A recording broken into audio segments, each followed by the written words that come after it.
Kung may magmomoson, na aksyonan yan, pagdedebatihan yan at pagbobotohan. Pero kung walang mag-file, wala kaming aaksyonan. Pag-isipan natin mabuti. Pagka may final sa Senate, it's either we act on it or we don't act on it.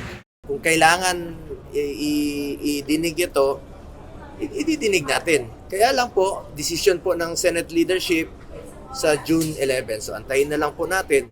This means, how many votes do you need for that? That's debatable also. So even with that resolution, marami pa rin debates. At the end of the day, it's plenary who would decide. Babalik nga ako doon sa dilemma.